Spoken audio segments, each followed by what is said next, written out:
Everyone, my name is Started. one of the IUP's OSHA consultants. I'd like to welcome you to our webinar. Assisting me today is Dave Yamasek, and our topic today is OSHA's new penalty structure and a review of the OSHA top 10 violations. Down below there you can see the call-in number, 571-392-7703, and the participation number if you're logged on with your computer on the blackboard. You can see it down below there, 550-851-809-628#. We're going to record the webinar, so you can always go back on the OSHA, PA OSHA Consulting webpage and view it again. PowerPoint presentation will be up there as well, and Q&A will put all the questions and answers on there as well. If you are going to use your raise your hand function on the blackboard, we'll answer your question at the end of each topic. We're asking you to keep your talk button muted, and if we answer your raised hand, we'll automatically unmute it. If you don't have a microphone, you'll have to call in. Do you have any question? Go ahead. You guys want to answer. All right. So, okay. He's asking his question. Go ahead, Tom. Okay, hit the next slide. Yeah. Okay. Again, our topic is OSHA's new penalty structure and a review of the OSHA top 10 violations. Starting off, we're going to discuss the new structure of the violations. In 2015 was the first increase in 25 years in the penalties. The Federal Civil Penalties Inflation Adjustment Act, we just called the Inflation Adjustment Act of 1990, originally exempted OSHA from increasing any of their penalties. November 2nd, 2015, President Obama amended it and took the exemption away. So OSHA can now increase their penalties. There was an interim final rule that increased the penalties originally by 80%. It was an interim rule because they wanted to get feedback for 45 days on comments. Inflation-based increases will now occur annually. And again, this is the first time OSHA was permitted to adjust their penalties based on inflation. And that goes back to the Omnibus Budget Reconciliation Act of 1990 that prohibited them from increasing the penalties. Based on the guidance published by the by the Office of Management and Budget, OMB, December 16th of every year, OSHA must apply for an adjustment, which they did. So we had the original increase 2015, and in January 13th it came out this year, effective January 15th, that they've increased the amounts again. So when we go through the slides on the different violations, you can see two numbers, one in the reddish and one in black, which is the black in parentheses is the new increase as of 2017. What they did is they used the Consumer Price Index for the percentage of increase, and you can see it there, it's 1.01636%. All right, talk about different types of violations. I'm sure everybody's aware of them, but we're going to go down through them anyway. We're going to talk briefly about de minimis, other than serious violations, willful violations, repeated violations, and failure to obey prior violations. De minimis is basically a technical violation of the OSHA standards or rules. There's no direct impact on health or safety on employees. Least serious class of violation, there's no fines. An example of a de minimis violation would be fixed ladder. If you measure the rungs, they should be 12 inches apart and they're 13 inches apart. There's no impact on anybody's health or safety. Next one is other than serious, direct relationship to safety and health. Probably would not cause any injury, death, or physical harm to an employee. The penalty there originally was $7,000, then in 2015 it went to $12,471. As of January 15th, it's been increased at 1 point something percent to $12,675 for each violation. OSHA has the leeway to adjust downward as much as 95% of the penalty. Based on good faith, if you can demonstrate that you had good effort in trying to comply with the Act, your history of previous violations you may have had in the past, and also the size of your business.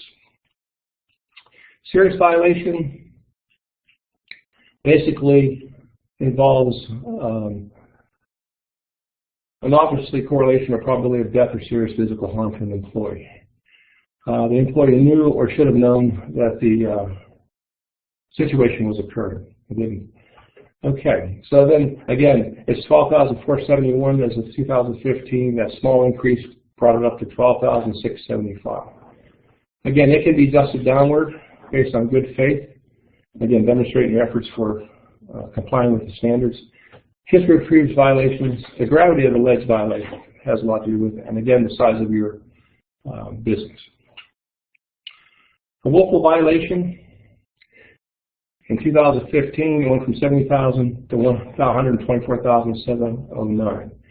With a small increase for 2017, it's now $124,749 for each violation. Basically, here a willful violation is based on an employer knowing that something was in violation, what they were doing, or what the physical condition was, or whatever constituted a violation, and is aware the hazard situation existed and made no reasonable effort to correct it. A good example of that is if you had a prior injury of somebody being crushed in a process or a piece of equipment, and then somebody would get killed or what have you, another serious injury would be a willful because you did nothing to correct the initial hazard that caused the first accident. Okay, next, repeated. A violation of any standard, regulation, rule, or order. Reinspection of your facility, and they see that you've done nothing to correct the violation. It's again from $70,000 to $124,709 to $124,749 in 2017. The original citation must be final. If the citation is under contest, it can't be considered a repeat violation. Failing to abate prior violation, again, it's up to $12,471 as of last year. Now it is in 2017. It's now $12,675 for each day. The violation continues beyond your abatement date. And there's a summary of all the penalties going back. The original maximum for serious and other than serious and posting requirements were $7,000 per violation, and again 2015 $12,471, and January 2017 January 15th was $12,675. Failure to abate $7,000, $12,471, and now it's $12,675 per day. And willful went from $70,000 to $124,709 and $124,749. I believe if you have a fatality involving a willful violation, you could be subject to 6 months in jail.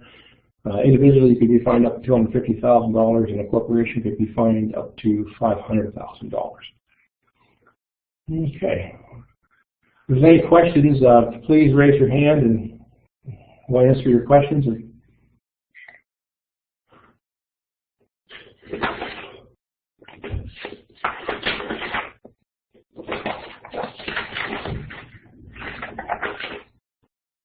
I guess we're not going to get You already get through?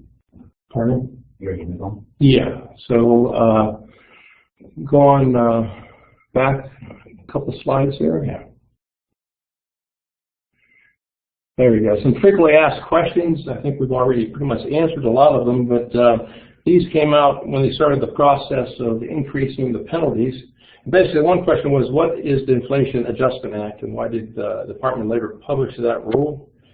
And basically, in 2015, Congress passed it, the new law, so agencies could adjust their monetary penalties for inflation. A lot of the penalties were very low, and it gave them a chance to increase them based on inflation. Secondly, why did Congress pass the 2015 Adjustment Act? Again, to create incentives to comply. If your penalties are low, incentives go down to comply. Now that they've gone up in 2015, 2017, there definitely is an incentive monetarily for companies to comply with the OSHA standards, because it can obviously hurt you in the pocket pretty bad. Thirdly, why is the Department of Labor publishing rules an interim? Like I said earlier, it was an interim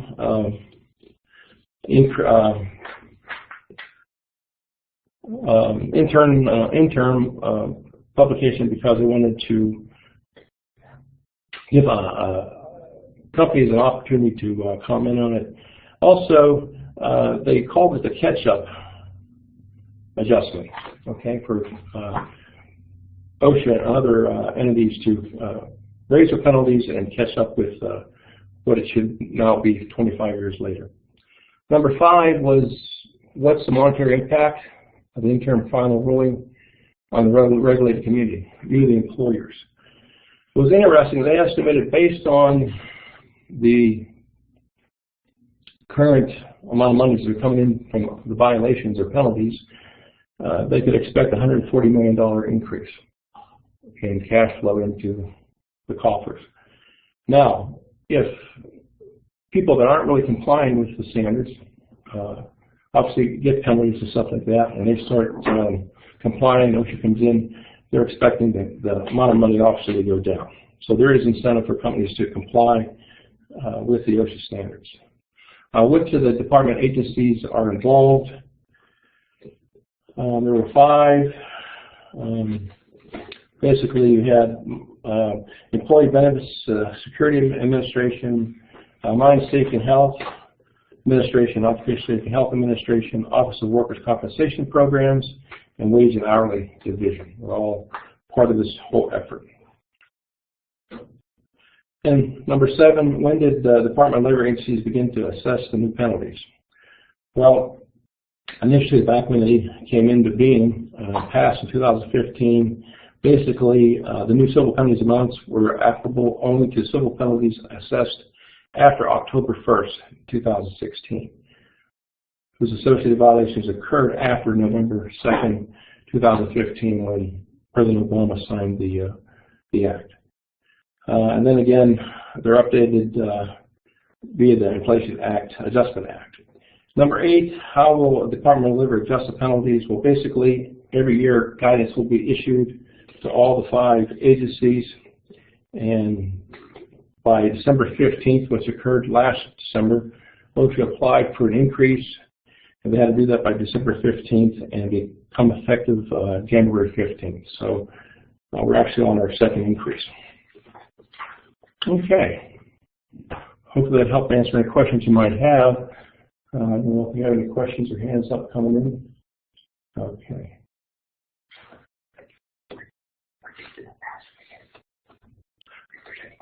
Thank you. Please, if you have any questions, please raise your hand or call in. Nothing. Okay. We want to talk about the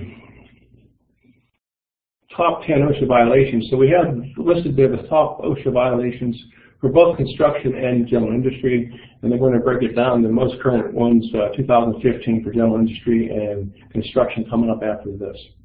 So you can see there, if you want to back up one slide here just real quick, you can see them listed. They're not segregated out to which was construction, which was general industry, but obviously the lead one was construction for fall protection, and then right down the line, hazard communication for general industry, scaffolding for construction, respiratory protection for general industry, lockout, tagout, general industry, power, electrical trucks, general industry, ladders, construction, machine guard, general industry. The last 2 are both electrical for general industry methods and general requirements. All right, so then the latest data we could find was for 2015. Again, you can see them there. I won't bore you by going down through the list here, but we're going to address those individually, starting off with the hazard communication written program. So we'll go on to the next slide where we broke each of them down. 1910, 1200E1, having a written program. A lot of companies were not having a written program, or they were deficient. They didn't cover labels, SDSs, or training. They also didn't have a list of chemicals and anything to cover non-routine tasks and unlabeled pipelines. All came under that standard. Next one was 1910 212A1. At least one method needs to be in place to protect employees from machine hazards. And basically, here the employers did not have any guarding it whatsoever. So whether we're looking at point of operation, the business end of the cycle, or the machine, and going to nip points where you could get your hands or fingers sucked into the equipment. Rotating parts were not guarded. Flying chips, nothing to contain chips or sparks. Medical evaluation, 1910 134E1, medical evaluation for respiratory protection. Basically here, employers were not doing the required evaluation where their employees determined they were physically fit to wear a respirator. Obviously, we know when you wear a respirator, it acts as negative pressure, tight-fitting respirator. It does put a lot of strain on your heart and lungs, and when you do the medical evaluation, and why it's required to make sure that you're physically fit to wear a respirator. The other thing was, obviously, if you require them to use it, and then a lot of companies require just, and they even have a volunteer program as far as you can make a choice whether you want to use the tight-fitting respirators. So if you do, you still have to go through the medical evaluation, even though it's voluntary. You still need to make sure that people are able to wear it physically. Next is training with HAZCON, 1910 1200H1. Provide effective training on hazardous chemicals in the workplace. On your initial assignment, you need to be trained on the chemicals that you're going to be using, how to protect yourself, their hazards, so on and so forth. If you have a new chemical come into the department or facility, you need to make sure everybody's aware of it and know the hazards, how to handle it, so on and so forth. If you go to a new position and maybe there's chemicals there that you're using you've never been exposed to, so you need to be instructed on, again, the hazards, how to protect yourself, what PPE you have to wear as well. You can categorize the hazards from physical and chemical, so on and so forth. And the other thing is the new GHS. When I say new, it's been out ongoing for several years now, but everybody needs to be aware of the shipping label under the GHS, which explains the label and the new format used on the SDSs. There's a lot more information on the SDSs now. The GHS Global Harmonized System shipping label puts pictograms and a lot more information, like a hazard statement, so on and so forth. You just need to make sure you have enough information on your in-house labeling to convey all those hazards to the user. Next, there was, again, machine guarding, 1910 212A3II, point of operation guarding. Basically, there was no guarding there to protect or prevent any part of your body from entering the danger zone or point of operation, the business end of the machine, so on and so forth. Next was lockout tagout, 1910 147C4I, basically your general procedures. You need to develop and document procedures for the control over potential hazardous energy. So to make sure that every time you lock it out and put it back in, you are making sure that you are hitting all the isolation points and you have them in the correct position. So a lot of companies were not doing that. Maybe they were just going out winging it and locking something out. Didn't have any type of list to follow to make sure you did not miss anything. Next, I believe we have one or two more slides in general industry. When we had the installation and use of electrical. Install and use listed or labeled electrical equipment in accordance with the listing or labeling instructions. What that tells me is companies were just putting in possibly disconnects or switches or so on and so forth that may have not been rated for the application, and therefore they were not putting the correct listed or labeled electrical equipment in operation, which could lead to hazards. Walking workers services, 1910.23C1, basically involved guarding every open side, floor, or platform, if you're equal to or greater than 4 foot off the ground or the next lower level. You need to have standard railing on all open sides. Toe boards need to be in place if people walk near or underneath the platform to make sure that you don't bump any tools or equipment off. And also, if your tools or equipment are stacked above the toe board, then you have to put something, wire mesh, or now they're using snow fence because it meets the strength requirement from the toe board up to the mid rail or all the way up to the top rail to make sure stuff stays on the platform. Also, if you're around moving machinery that's down below you and you could fall or step off the edge of the open side, again, you need to protect employees from doing so. And then I think the last one I may have missed, but equipment with which falling materials could create a hazard.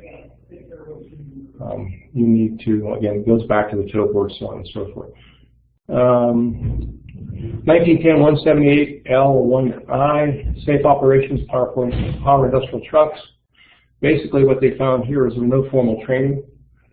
So when you do formal training, you need to document everything and to prove that you've done the training.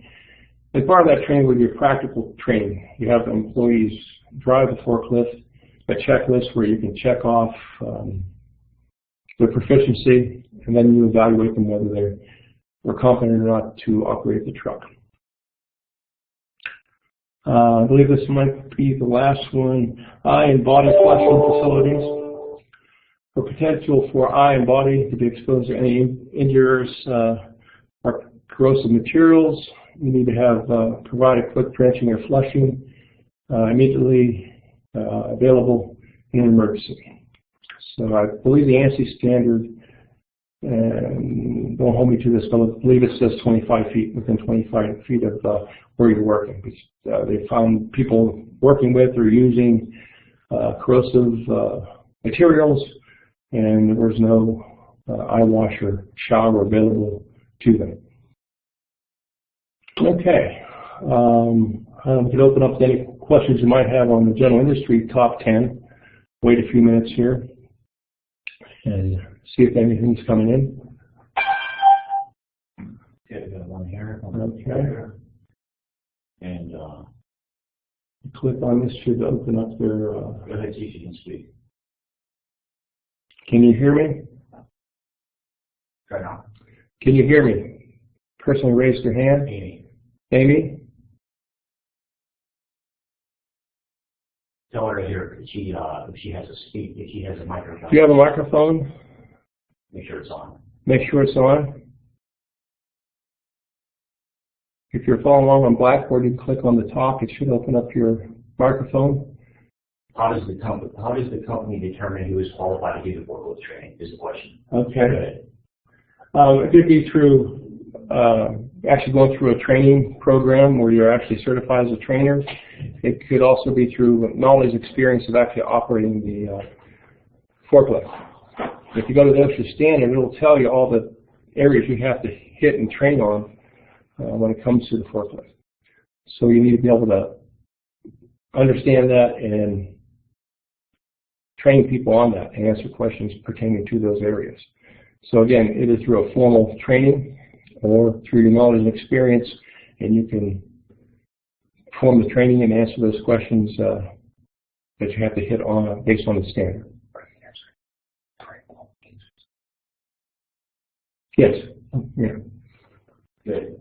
So I hope you was able to hear that. Should be. Go ahead, just keep going. Okay. Are there any other questions pertaining to the general industry serious violations?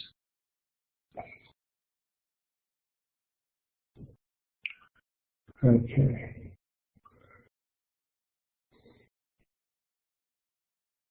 Good. What's that? That's your next slide then. Okay. Okay, we'll continue on. The last portion is the top 10 construction serious violations of 2015. Again, I won't bore you by going down through that list, but you can take a quick look at them. The top one was fall protection in residential construction. Okay, 1926-501B13, residential construction. Employees performing residential construction activities at or greater than 6 foot above the lower level need to be protected from falling. And those are your 4 options down there: guardrail systems, safety nets, personal fall arrest systems, a fall protection plan. Again, that pertains to residential construction only. Excuse me. Next is 1926-1053-B1. Portable metal ladders, access. Okay. Basically, your ladders need to extend 3 foot above the landing, which is very important to help you get on and off the platform landing or whatever you're getting on. You need to secure the ladder at the top. So maybe I'm assuming they found where it wasn't extending 3 foot above and or was not secured at the top. If you can't get 3 foot above the landing, you need to provide some grab device that you can grab onto to help you pull yourself onto the landing. Also, they're looking at deflection of the ladder under full load. There should not be any deflection whatsoever.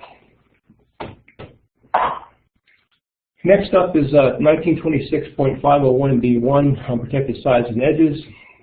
Basically, if you're on walking working surfaces, you're on an exposed unprotected side, 6 foot or higher above the lower level. I always say ground or next lower level. A guardrail system, safety nets, or personal fall arrest systems must be used. So apparently I'm assuming that's what they saw happening and nobody had any kind of protection in place. Okay. All right. Eye and face protection. Ensure that each affected employee uses appropriate eye and face protection when you're exposed to any of those hazards listed below. Flying particles, molten metal, liquid chemicals, acid or caustic liquids, chemical gases or vapors, potentially injurious light radiation.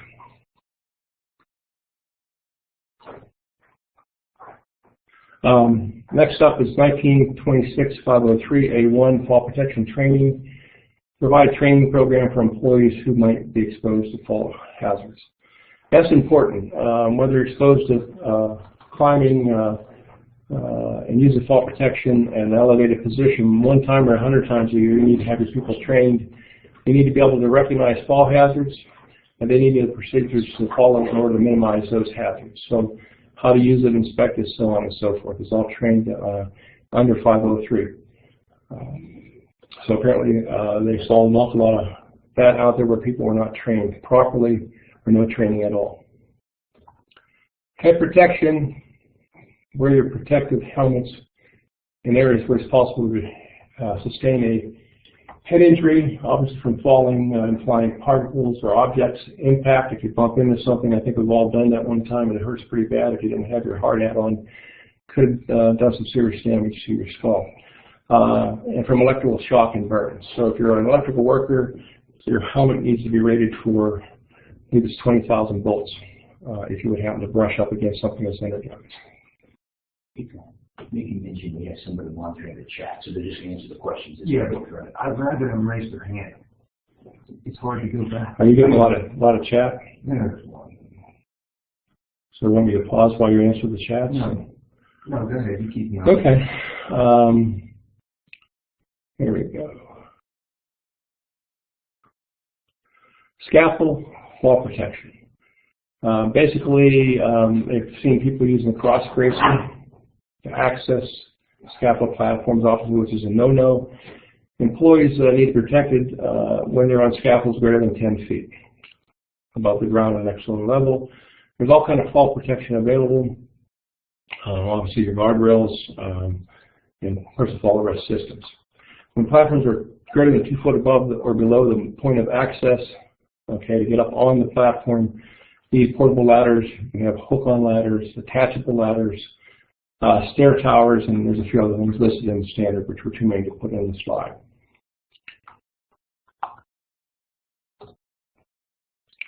Aerial lifts, 1926-453-B25 or B. Again, fall protection on aerial lifts. Body belt with a lanyard attached to the boom or basket when working from an aerial lift. Basically, I'm assuming that they saw a lot of people in aerial lifts without their fall protection on. whether it be full body harness or a waist belt, which you don't see much of that used anymore. Obviously, if you fall, you want to fall into a harness, not a waist belt. Waist belts are only used for positioning. So if you're using an aerolift, it's it's on. You can't be, you want to climb over a rail, stand on a rail, so on and so forth, which is obviously forbidden. So you fall on the body belt, which could definitely hurt you if you fall. It's only used to tether, like I said, as a travel restraint only. Next was roofing work on low sloped roofs. I want to engage on roofing activities. A low slope roof with unprotected sides, again, equal to or greater than 6 foot above the lower level or ground. You need to protect your employees. Those are the ways listed: guardrail system, safety nets, your personal fall arrest systems, warning line system, or safety monitor. And you can do that in any combination to protect your employees. Next is 1926.451B1, safe access, working levels of scaffolds shall be fully planked or decked. Install planking so that there's no more than 1 inch wide space between adjacent units, your picks or planks, and platform and uprights. You can go a little greater than 1 inch if you have to go around those. Planking on deck platforms as fully as possible. You need planking the deck. The deck as fully as possible. I talk saying remaining open space between the platform and the uprights, greater than or equal to. I think that if you take the verticals of where your railing is, you can't have any more than, on each side, if you add it up, it can't be any more than 9.5 inches. So as you're walking along the plank by the railing, you can't sidestep off to the plank. Okay, any questions on the construction? I'll wait a few minutes here.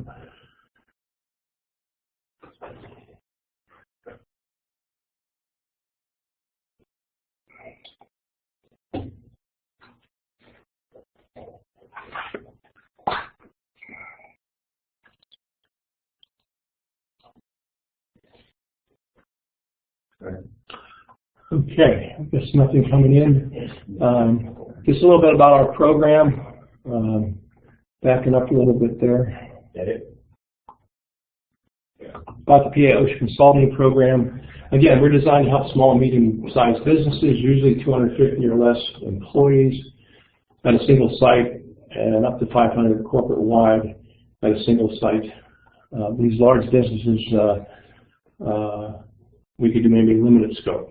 Obviously, the bigger you are, the more people we have, the longer it takes to go through your facility and do our consultation, whether it be safety and health.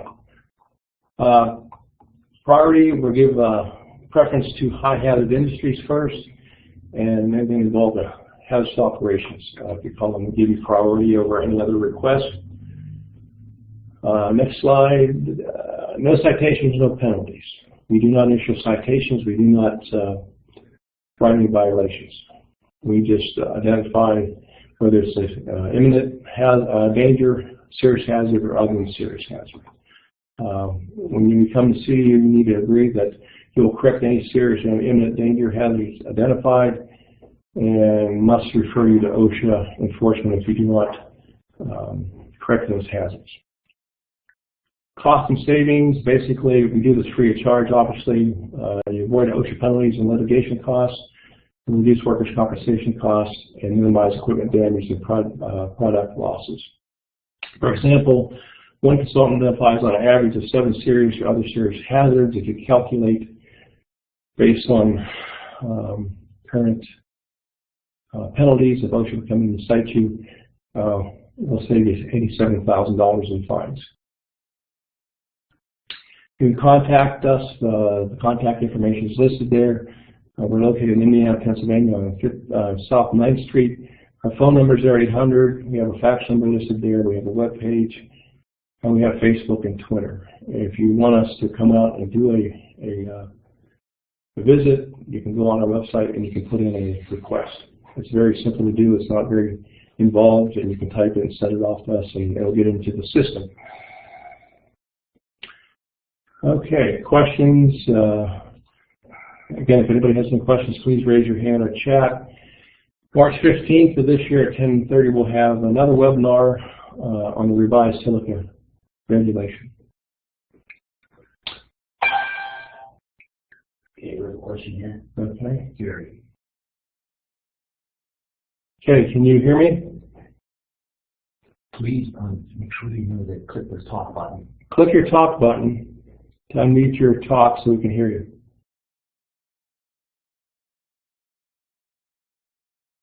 Go ahead, ask them again. Can you try it again, Jerry? Is your volume on? Yeah, my volume's all the way up.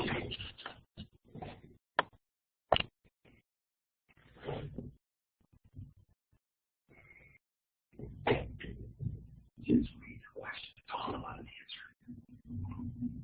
What question?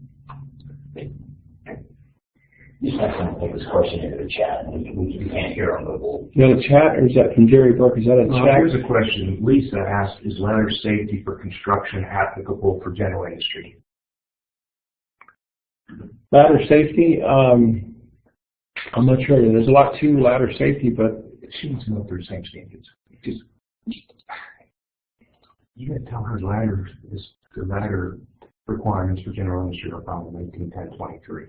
okay, ladder requirements are found in 1910-23 for general industry. It gets into use, it gets into inspection, maintenance, so on and so forth.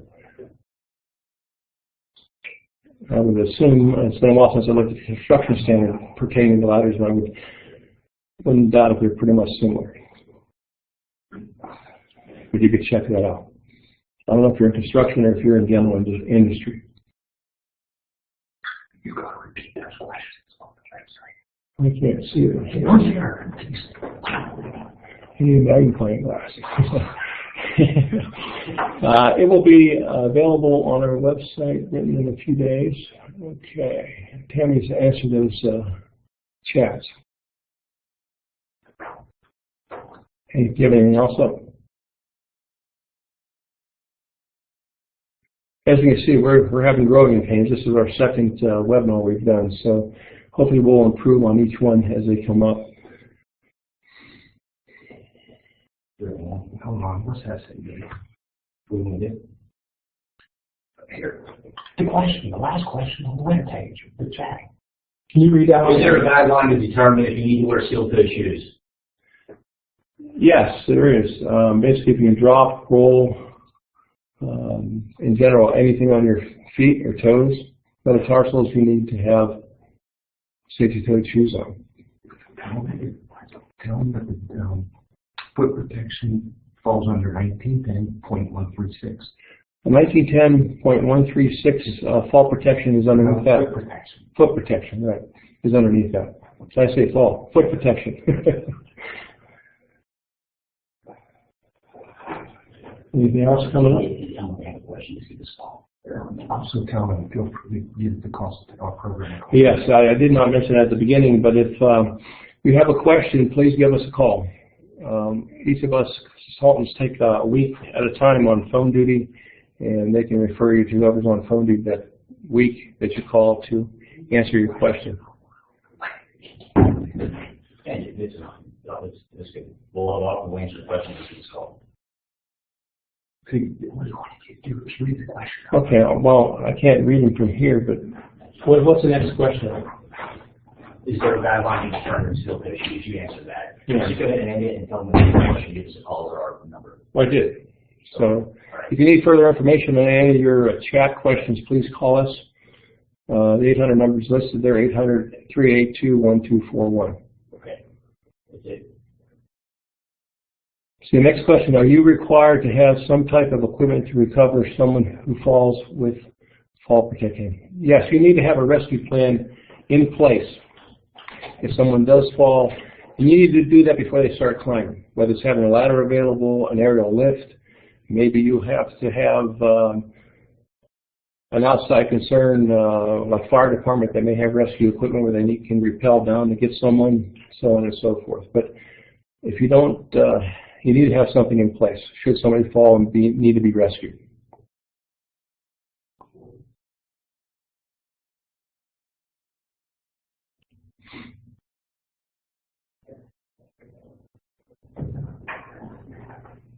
agree.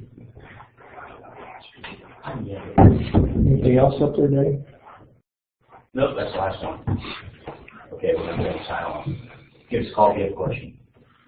Great. Okay. We'd like to thank everybody for participating in viewing our webinar. If you have any questions, again, call in. We'll get you an answer, and we'll hope to have within about a week answers to the questions that were put to us.